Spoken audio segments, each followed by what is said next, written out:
Hi, my name is Melanie, and I am a holistic health coach and a flower essence practitioner and a community herbalist.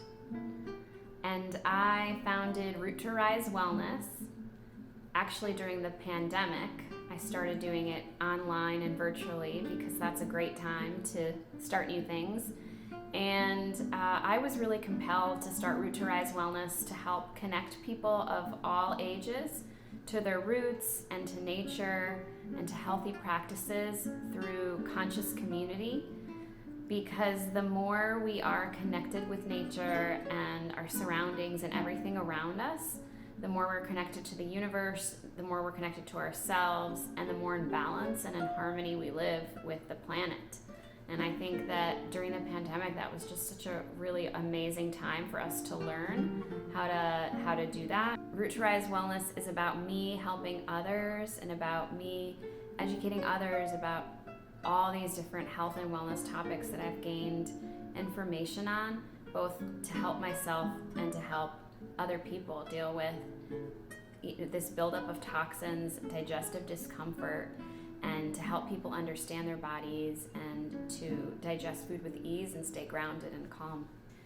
Another thing I do is I am a pediatric speech and language therapist as well as a feeding therapist. And what that means is I help kids to talk and I also help kids to eat. And it's great because it allows me to combine my health and wellness knowledge into feeding therapy and getting picky eaters and kids who have just weakness or issues with their mouth or sensory issues to be able to eat food.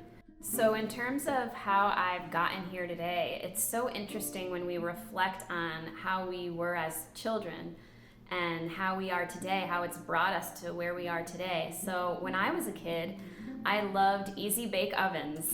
It was my favorite toy. I loved flour pressing. I remember getting a flour press kit and how I loved using that.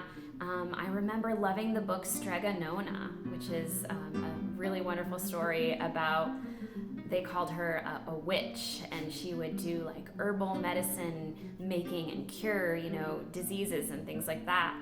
And she loved to cook. Surprise, so do I. It wasn't honestly until about 2013 or 2014 when I decided to drop my toxic life that I was leading in New York City with this go, fast-paced kind of working and just letting my career take a toll on me. I dropped it all and I went to Israel to begin my herbal medicine journey, and I just saw a flyer about this school for herbal medicine and knew it was something I was going to do someday. I saw that flyer 3 years before I actually was able to drop my life and go, and I lived with strangers in a refurbished chicken coop studying plants, and we didn't have internet.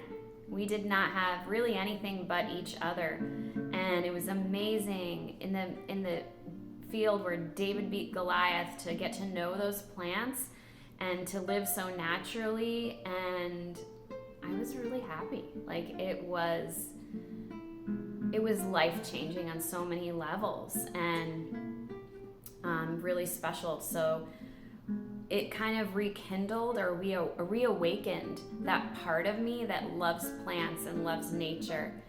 And so that's kind of how I got to be here.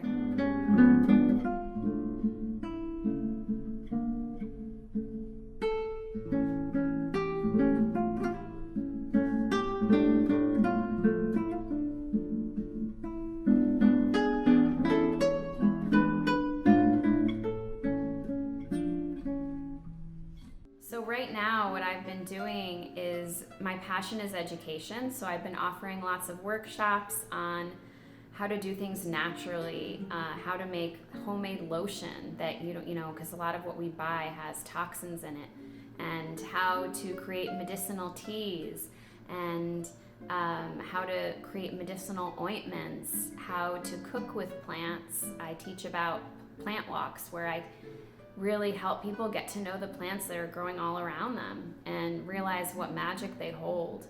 It wasn't long ago that our ancestors would go out there and harvest and forage for for their food, and we've just lost that connection in recent years. So I really enjoy bringing people back to that.